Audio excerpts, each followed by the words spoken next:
Radio Infinita, idioma universal, con el auspicio de BCI Corporate and Investment Banking, presentan Mirada Financiera. La periodista Paulina Yarur analiza los principales hechos que mueven a los mercados financieros de Chile y el mundo.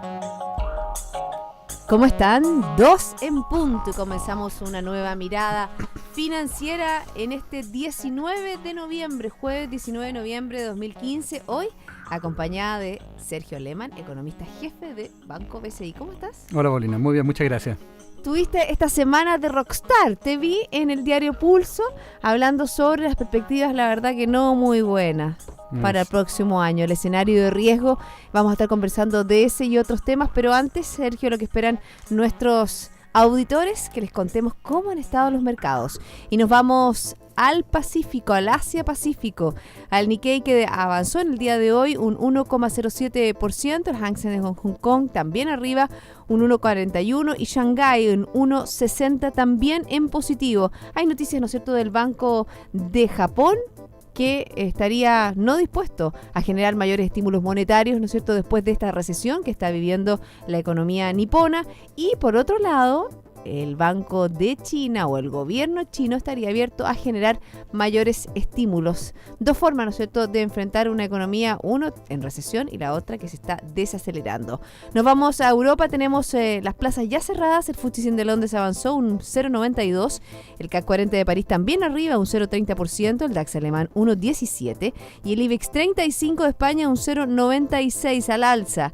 En Estados Unidos tenemos resultados dispares, casi plana la bolsa, el Dow Jones está bajando hasta ahora un 0,07%, el Standard & Poor's plano en 0% y Nasdaq subiendo un 0,17%. A nivel local, la bolsa está subiendo, el IPSA un 0,94% y el IJPA también aumenta un 0,85%. Sigue bajando el precio del cobre en la Bolsa de Metales de Londres, un 1,2%, cerró este jueves 2,09%, Sergio.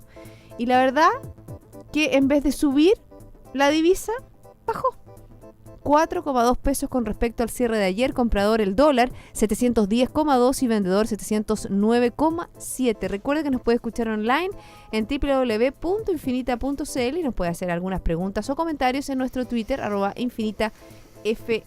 ¿Qué te parece? Lo primero, lo del dólar.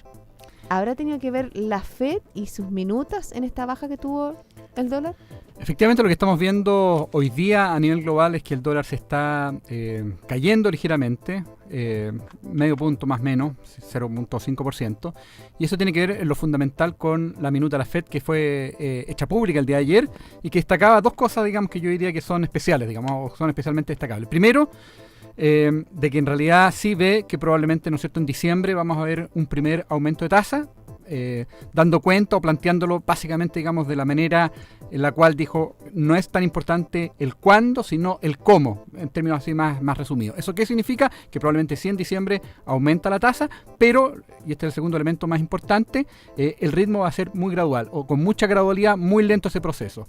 La lectura de los mercados, que ven, por cierto, digamos, cierto riesgo que pudiese ser algo más rápido, digamos, este proceso durante el 2016, fue muy positiva. Las bolsas subieron con mucha fuerza, digamos, en Estados Unidos el día de ayer. Hoy día también lo estamos viendo en algo en las bolsas europeas y el resto del mundo, y eso también llevó a una depreciación, digamos, del dólar a nivel global, y por lo tanto lo que estamos viendo hoy día es un poco reflejo de eso. Lo otro tal vez importante que se señaló ayer fue el presidente del Banco Central, Rodrigo Vergara, al señalar, efectivamente, dijo que el Banco Central no le haría a lo mejor guiños, ¿no es cierto?, a intervenir si el dólar se seguía disparando. Efectivamente, eso uno lo puede interpretar. Menos mal que como... lo hizo después que cerrara el mercado. Sí, ya estaba cerrado el mercado. Eso lo puede interpretar uno como una suerte de intervención verbal. Básicamente destacó algo que sabemos, digamos, pero que lo ponga sobre la mesa es tal vez lo novedoso, que el Banco Central se reserva el derecho a intervenir cuando ve el tipo de cambio desalineado respecto a sus fundamentales. ¿Y cuáles son los fundamentales en este minuto del tipo de cambio? Esa tal vez es la pregunta clave, digamos. Nosotros hemos estado mirando con especial cuidado este tema, especialmente hace un par o 2-3 meses atrás, cuando vimos también una escalada en el tipo de cambio, y nosotros percibimos que cuando el tipo de cambio nominal esté en torno a 730, 740 pesos, es coherente con, mirando la historia, con periodos en los cuales el Banco Central ha intervenido. Es decir, cuando llegue a esos niveles, 740, 730, 750 incluso, digamos, probablemente sí el Banco Central va a estar más dispuesto, digamos, a intervenir. Ya sabemos que varios bancos centrales en la región lo están haciendo, digamos, Brasil está interviniendo de manera bastante importante, digamos, su mercado cambiario. Eso explica parte, digamos, de la apreciación del real que hemos visto las últimas semanas. Probablemente nuestra mirada así respecto a cuál es el tipo de cambio de equilibrio en el largo plazo, nosotros lo vemos en torno a 650 pesos. Por eso vemos nosotros el tipo de cambio el próximo año más bien ligeramente moderándose para ir llegando, digamos, a niveles más cercanos a equilibrio. Incluso si la Fed sube las tasas, ¿eh? Sí, porque lo que nosotros también tenemos visto, digamos, tenemos como parte, digamos, de nuestro escenario, es que el Banco Central de Chile también va a subir tasa, digamos, un par de veces, probablemente durante el 2016, no en lo inmediato, y por lo tanto el efecto de tasa, digamos, que eventualmente pueda tener la Fed sobre nuestro tipo de cambio, la verdad que tiende a neutralizarse con los movimientos que va a hacer el Banco Central en esta misma dirección. Y hablando del mundo, tú tocaste, ¿no es cierto?, lo que estaba pasando con el real y lo que está pasando con Brasil. Hoy día hubo malas cifras con respecto a la economía brasileña.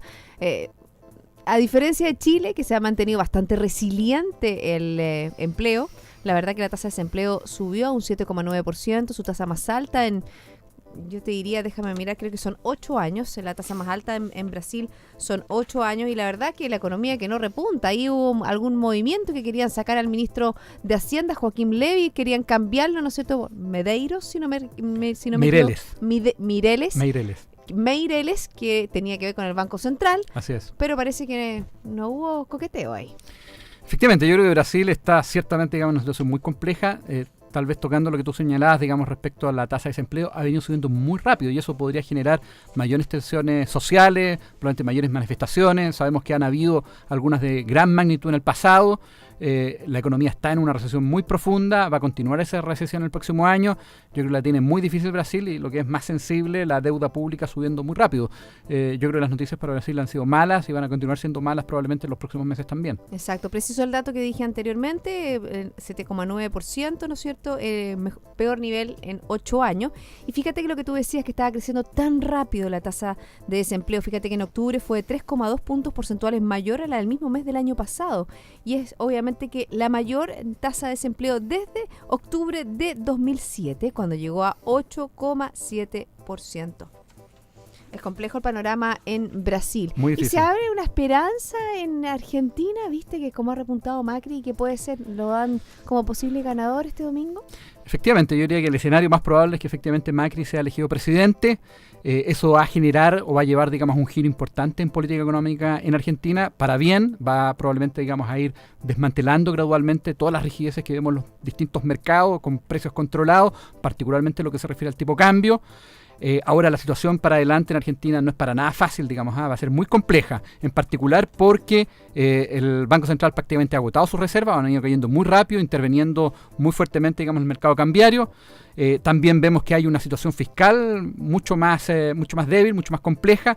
Recordemos que Argentina no tiene acceso a los mercados financieros internacionales, por lo tanto no tiene fondos para poder eventualmente financiar los déficits fiscales que se van a ir produciendo, se van a ir generando, o se van a ir profundizando hacia adelante. Sergio, ¿y qué trabajo tendría que hacer Argentina para volver, en fondo? Es como cuando uno gánate la fama y échate a la cama, porque la verdad que ellos se ganaron la fama, ¿no es cierto?, de este corralito y que fueron malos pagadores. ¿Cómo lo haces tú? ¿Cómo hace un país ese trabajo para poder tener, ¿no es cierto?, un espaldarazo de los mercados internacionales? Yo diría que es un trabajo bien difícil, digamos. De hecho, la percepción que uno tiene es que los próximos 2 años para Argentina van a ser difíciles, a pesar, ¿no es cierto?, de estas políticas mucho más pro mercado y mucho más liberalizadoras en materia de economía, digamos.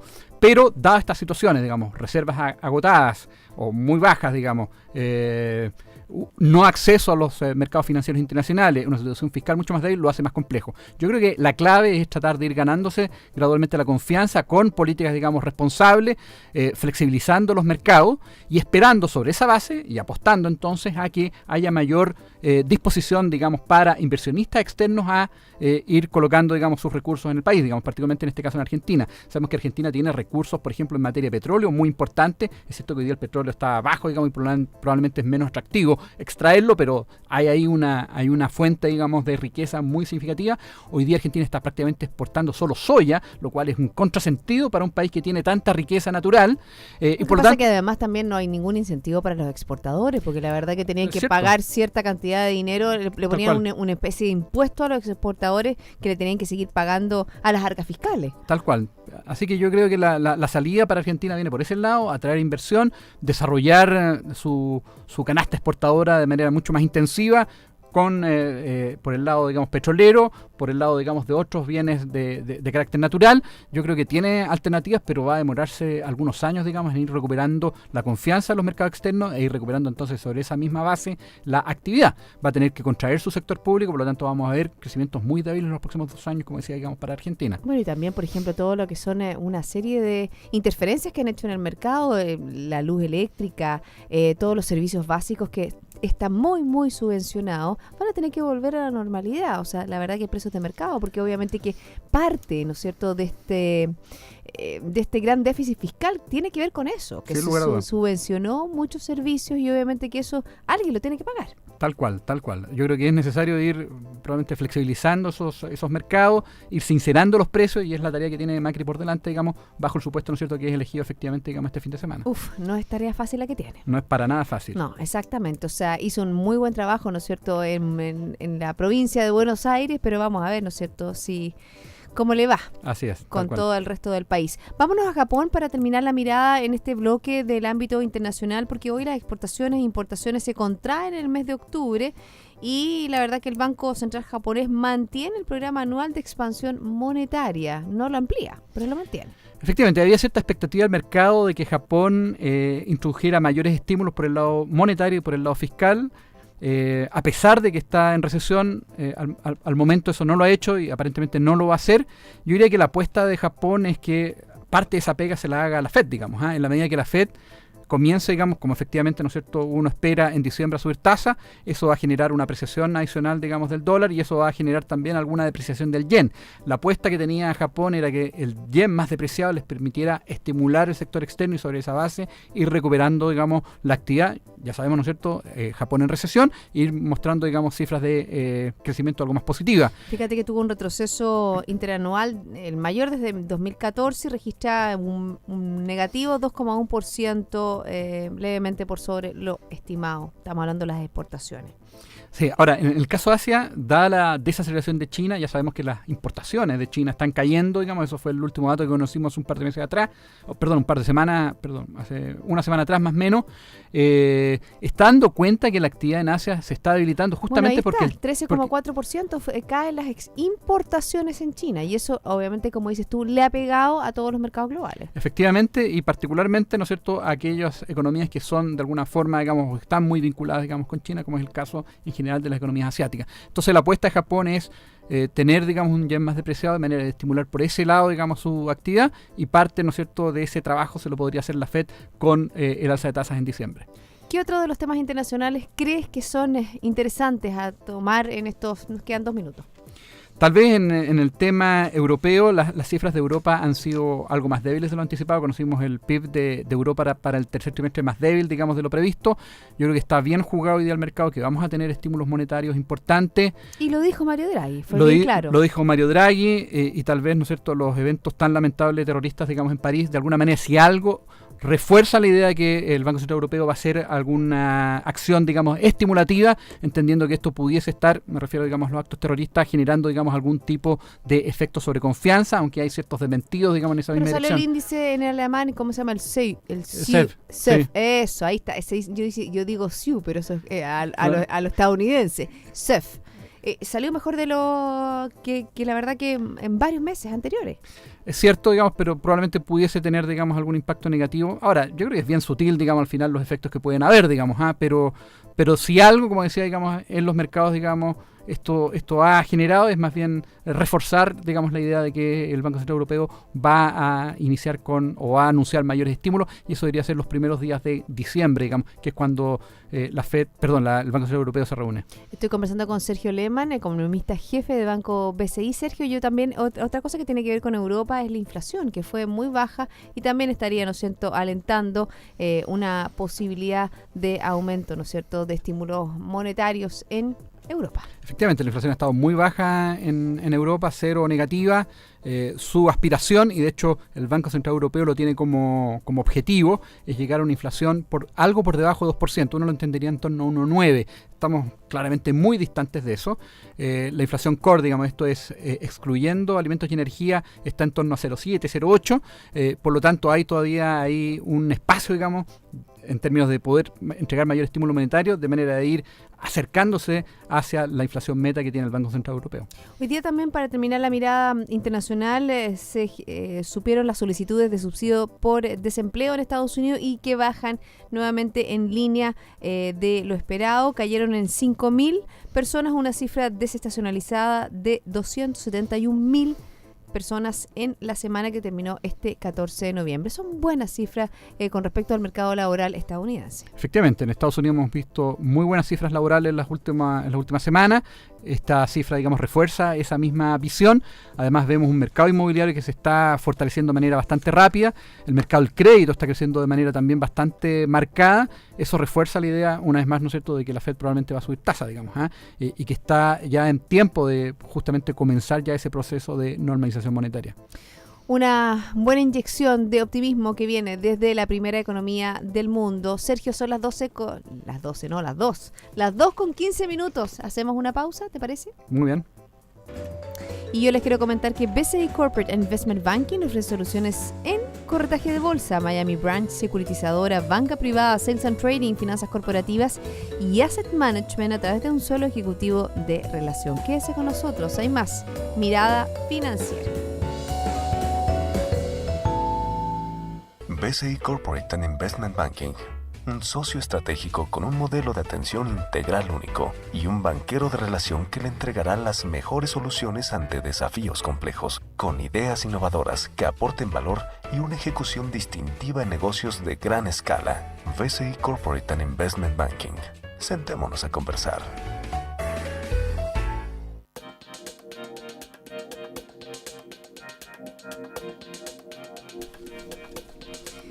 Estamos de vuelta y yo les quiero comentar que en sus decisiones financieras, BCI Corporate and Investment Banking está junto a usted con un modelo de atención integral único que aporta valor y una ejecución distintiva. Estoy conversando con Sergio Lehmann, economista jefe de BCI, de una buena noticia, ¿cierto? Yo creo que, porque pese a la desaceleración que estamos viviendo en nuestra economía local, fíjate que la edición 2015 del Cyber Monday generó ventas por $83 millones, lo que representa un crecimiento de un 30% real frente a la edición del 2014 y escucha, 453% superior en relación a su debut en el 2011. Son informes que entregó, ¿no es cierto?, la Cámara de Comercio de Santiago.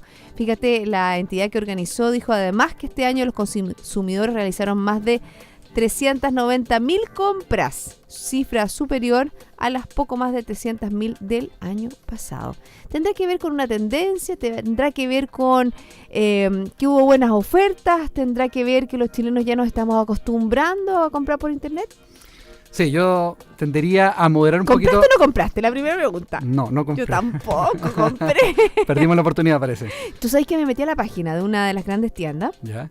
y decía, espera de 6 minutos. Y me dio lata esperar. ¡Pum! La cerré. Ahora, yo moderaría un poquito las expectativas, porque la visión que tenemos, al menos, ¿no es cierto?, en BCI es que el consumo se va a mantener débil el próximo año también, digamos. Este año lo ha estado. Yo diría que más bien refleja un cambio en la forma en la cual el chileno está comprando, digamos, y moviéndose cada vez más hacia estas formas mucho más cómodas, más eficientes, más efectivas, que es a través, ¿no es cierto?, de Internet. Y segura. Porque también eso yo creo que tiene que ver mucho las instituciones financieras y cómo se hacen estos modelos, ¿no es cierto?, en que la gente ya se atreve a poner su tarjeta tarjeta de crédito, o sea, ya la seguridad como que la sienten un poquitito más cerca de uno. Efectivamente, yo diría que es un proceso que todavía está en desarrollo en nuestro país, digamos, en el caso de otras economías, en Estados Unidos, también en Europa y en Asia. Estas formas, digamos, de consumo son mucho más importantes, por lo tanto vamos viendo esta transición desde el consumo más tradicional, ¿no es cierto?, en tiendas hacia, ¿no es cierto?, Internet. Por lo tanto, si bien comparto, digamos, que es una buena noticia el hecho que claramente, digamos, las ventas fueron mucho mejores de lo que se registraron en años anteriores, de todas maneras esconde probablemente, digamos, parte, digamos, de ese proceso natural de formas de compra que está teniendo el chileno. Porque, como decía, nuestra visión es que si bien el consumo el próximo año se va a mantener una tasa parecida, digamos, a la que vimos este año, no estamos viendo entonces por esa misma vía, digamos, un repunte, digamos, por ese lado, digamos, en la economía chilena. Fíjate que otro de los temas que está tocando la coyuntura económica y que ya partió hace prácticamente 2 semanas tiene que ver, ¿no es cierto?, con la colusión del mercado del papel confort. Y hoy hay noticias con respecto a eso. Por ejemplo, el CERNAC citará para el próximo miércoles a los representantes legales de CMPC. También otra noticia relacionada con este mismo tema. La Corte Suprema dice que la delación compensada puede resultar un aporte invaluable a la desarticulación de los carteles. Y también hay una nueva demanda colectiva. Presenta una demanda colectiva la CONADECUS contra CMPC y SCA por la colusión en el mercado del tisú. Son noticias que no nos gustaría dar, pero están marcando la agenda informativa. Yo creo que mientras más rápido se aclare, mientras más rápido se generen, por ejemplo, todo lo que veíamos, la oportunidad que tienen gremios como la SOFOFA de establecer, ¿no es cierto?, formas de actuar mucho más precisas, mucho más cortas, mucho más sin letra chica. Yo creo que todo eso genera un ambiente positivo. Porque sabemos, ¿no es cierto?, que los empresarios hacen un trabajo muy, muy potente para el desarrollo de los países. Pero es importante que la gente tenga conciencia de que el trabajo que ellos hacen no les pega a ellos. Y estos casos, la verdad, que no contribuyen a esa vía. Absolutamente de acuerdo. Yo diría que uno de los elementos que claramente, ¿no es cierto?, en nuestro país es importante, más allá del efecto confianza que pueda tener sobre la actividad, es que es necesario fortalecer la ética de los negocios, porque eso va a contribuir justamente a que haya mayor confianza entre los distintos actores sociales, digamos, empresas, personas, gobierno, político, de manera de ir remando juntos, digamos, en una visión, digamos, una perspectiva, digamos, de una economía más cercana al desarrollo. Creo que este tipo de temas son una lección, digamos, tienen que ayudarnos a enmendar el rumbo de manera de ir fortaleciendo justamente estos pilares que son centrales para el desarrollo de cualquier país, de cualquier economía. Yo creo que eso es fundamental lo que dices tú, y siempre en épocas de crisis se puede ver una oportunidad. Los emprendedores son muy optimistas en esa línea porque ellos son capaces de ver la oportunidad, pero aquí hay una oportunidad. Hay una oportunidad de mejoramiento, una oportunidad de hacer las cosas y ver las cosas de una manera distinta. Entonces, ojalá esa visión positiva, ¿no es cierto?, después de este gran chapuzón, genere cosas positivas para nuestra economía. Estoy de acuerdo, yo tiendo también a mirar siempre el vaso medio lleno y creo que genera una oportunidad y una mirada más optimista, digamos, más positiva, digamos, hacia adelante, en la medida que se vayan justamente corrigiendo todas estas malas prácticas, digamos, de manera de ir fortaleciendo justamente el rol de la empresa en la sociedad. Y en eso fíjate que todo lo que es relativo a las empresas B o las empresas, ¿no es cierto?, socialmente responsables, donde hay un montón de empresas que tienen un montón de premios y que hacen bien las cosas, yo creo que eso es una manera, ¿no es cierto?, de destacar a las buenas empresas y que eso realmente se extienda a todo lo que es el quehacer empresarial en nuestro país. Absolutamente de acuerdo. Nos vamos a datos que tienen que ver con, conocimos, ¿no es cierto?, el PIB del tercer trimestre, ¿no es cierto? ¿Ayer o antes de ayer fue? Ya ni me acuerdo, creo que fue ayer. Ayer. Y hoy hay un análisis bien interesante que me gustaría compartir contigo, Sergio, porque yo sé que tú has ido a un montón de seminarios regionales y puedes tener, ¿no es cierto?, en terreno, in situ, lo que está pasando en las distintas regiones. Me comentabas antes del programa que estuviste en la región de los lagos y precisamente una de esas regiones, la región de los lagos, en el fondo, durante el tercer trimestre de 2015, registran las mayores tasas de crecimiento en comparación al mismo periodo del trimestre anterior. Por ejemplo, la actividad económica regional, el indicador del INACER, fueron Arica y Parinacota, la Araucanía y los lagos, tasas respectivamente de 7,9%, 4% y 2% respectivamente. Yo creo que eso está mostrando un poco cómo la composición del producto en nuestro país se está trasladando de empresas intensivas en minería a otro tipo de desarrollos que, ¿no es cierto?, están teniendo un mejor desempeño, perdón. Efectivamente, en los últimos 10 años probablemente vimos un desarrollo muy potente en el sector minero y por lo tanto tasas de crecimiento muy altas, digamos, en las regiones como Antofagasta, Copiapó, incluso la cuarta región. Pero tras, ¿no es cierto?, el fin del super ciclo de commodities, como se ha llamado, digamos, y por lo tanto también una caída importante en la inversión minera, de alguna manera hoy día aparecen mucho mejor posicionadas aquellas regiones que están más orientadas, digamos, a exportaciones de algunos bienes, digamos, que no han tenido, digamos, el efecto de la caída de los precios de los commodities, digamos, frutícola, forestal también, digamos, celulosa, que ha tenido, digamos, mucha mayor resiliencia frente a este escenario, digamos, global más débil. Y por lo tanto, y además favorecidas con un tipo de cambio más alto en Chile y que por lo tanto han visto tasas de crecimiento bastante más altas, digamos, particularmente ha sido beneficiada en este sentido, digamos, tal como tú señalabas, digamos, la región de los lagos, la región de la Araucanía, que tienen su economía orientada justamente a sectores que están siendo menos golpeados por este escenario, digamos, asociado, digamos, a China y que más bien se han visto beneficiados con los aumentos en el tipo de cambio porque tienen menos competidores probablemente para algunos productos en particular y por lo tanto han tenido un claro beneficio en ese sentido. Fíjate que al contrario, ahí reforzando la idea que tú me estás diciendo, en el tercer trimestre del año las regiones de Atacama, Tarapacá y Aysén anotaron una contracción en su actividad respecto al mismo trimestre del 2014, con variaciones, por ejemplo, equivalentes a menos 6,9 en Atacama, menos 5,3 en Tarapacá y menos 3, fíjate, en Aysén. Sí, yo creo que estas tendencias se vienen acentuando, particularmente lo que son las caídas en el sector o en las regiones del norte, digamos, más mineras, porque lo que uno ve, digamos, y a propósito, ¿no es cierto?, de la caída que ha sostenido el precio del cobre, es que claramente, digamos, algunos yacimientos, algunas áreas, digamos, de producción vinculadas a la minería van a ir reduciendo su actividad, digamos, y por lo tanto, lamentablemente para los próximos trimestres vamos a tener probablemente, digamos, noticias más bien negativas en esas regiones, digamos, más mineras, y va a mantenerse esta visión algo más positiva en aquellas regiones que están más orientadas, digamos, al sector externo, pero que están o que se muestran, digamos, más sensibles al tipo de cambio.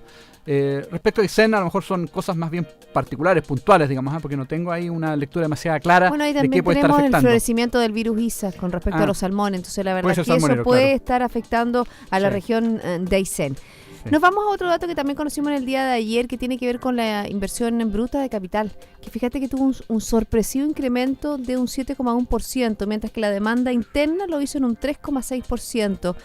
¿Tú crees que es una alza puntual? Porque veníamos de caídas bien importantes. Algunos hablan la base de comparación, que también puede estar jugando a favor de un alza. Nuevamente voy a tener que matizar un poquito ese optimismo. Okay. Yo creo que es algo bien puntual. Hubo registros, digamos, de aumento de importaciones bien importante para los meses de septiembre, que está asociado, digamos, a bienes de transporte, particularmente, digamos, hay algo, digamos, de aviones, que son cosas que son puntuales y que por lo tanto no se reproducen en el tiempo y por lo tanto lo que vamos a ver hacia el cuarto trimestre, sin lugar a duda, digamos, es una corrección, digamos, en esa cifra. Yo creo que esto no está cambiando para nada el escenario, son cosas muy puntuales, muy precisas, digamos. También por el lado de la construcción hay algo, digamos, en el sector inmobiliario que se notó con especial fuerza, digamos, el tercer trimestre, que tiene que ver con el IVA, digamos, pero eso sabemos, digamos, que se va a tender, digamos, a ir moderando de manera muy importante hacia el 2016, es decir, hubo un adelantamiento en algunos proyectos de inversión asociados, digamos, a vivienda, y claramente eso, como decía, digamos, no se sostiene, y por lo tanto la visión que nosotros tenemos en materia de inversión, el próximo año es un aumento, pero muy marginal respecto a lo que vamos a ver este año. ¿Y este año cuál es la proyección que tienen de cierre de año? Nosotros creemos que de todas maneras va a haber una ligera caída en la inversión. Se suma a la caída que observamos en inversión en el 2014, es decir, ya veníamos de una base de comparación relativamente negativa, por lo tanto la verdad que no ha cambiado mucho, digamos, lo que más se refiere, digamos, al escenario económico hacia el 2016. Y por eso que ustedes, obviamente que bajo esos escenarios de riesgo, lo conversábamos antes de comenzar el programa, Sergio, que te pusieron en el titular, ¿no es cierto?, de este crecimiento de 1,5% para el 2016 y tú dijiste sí, y solo sí, si se dan todos los escenarios de riesgo. No es que estén en el fondo ustedes hablando de un 1,5% de crecimiento para el próximo año. Efectivamente, nuestro escenario base contempla, digamos, un crecimiento del 2%, que es un crecimiento positivo, en el sentido de que supone o tiene incorporado una dinámica, una aceleración mes a mes, digamos, que es bastante positiva, digamos, saludable durante el 2016, con un segundo semestre especialmente dinámico. Pero claramente eso está condicionado, digamos, a una serie de consideraciones también, digamos, en materia de confianza, en materia de reformas económicas en Chile, también respecto a lo que estamos viendo en el escenario global, y como escenario de riesgo, que sí le sumamos, digamos, una probabilidad de ocurrencia importante, 35% de hecho es nuestra asignación puntual. En ese escenario claramente vamos a ver un crecimiento más cercano entre 1 y 1,5, que sería bastante pobre y que más bien hablaría de una economía básicamente estancada. El mundo y el país ya está jugado en este 2015. ¿Cuáles son los principales, ¿no es cierto?, lineamientos para el último IMASEC del año? No el último IMASEC del año, no. perdón, no, porque van como 2 meses de desfase. Así hasta es. el que vamos a conocer a principios de diciembre, que es el IMASEC de octubre. Así es. ¿O no? Sí. Sí, tal cual. Sí, nosotros estamos viendo un cierre del año para el PIB en torno a 2%. Probablemente el IMASEC que vamos a ver para octubre debe ser algo más bajo el que vimos en septiembre. En septiembre sorprendió positivamente, pero creemos también que se debía a factores, digamos, que no se van a reproducir. Y estamos viendo más bien, entonces, en ese sentido, digamos, un IMASEC más cercano al 2%. ¿Qué pasa con el IPC, con cómo le pega este tipo de cambio tan alto? ¿Tú crees En que es lo- algo puntual y que no debiera tener tanta incidencia en el IPC? En lo inmediato estamos viendo inflaciones esperadas para noviembre y diciembre bastante bajas, entre 0 y 0,1. Eso nos va a permitir cerrar el año con una inflación de 4,5 en 12 meses. Efectivamente, el tipo de cambio pudiese tener algún impacto sobre precios, pero lo vamos a ver más bien hacia el primer semestre del próximo año, porque efectivamente hay un traspaso tipo cambio a precios, digamos, que es importante, sobre todo en aquellos bienes que son naturalmente, digamos, importados o transables. Pero en un escenario donde la economía o la demanda interna está debilitada, probablemente los traspasos que hay de tipo de cambio a precios es bastante más Van a ser acotado, menores. Sergio Lehmann, economista, jefe del BCI, 1.000.000 de gracias por haberme acompañado en este día jueves. Muchas gracias a ti, por siempre, es un placer estar acá. Muchas gracias. A todos ustedes sigan en compañía de Radio Infinita. Nosotros nos encontramos mañana a las 2 para dar una nueva mirada financiera.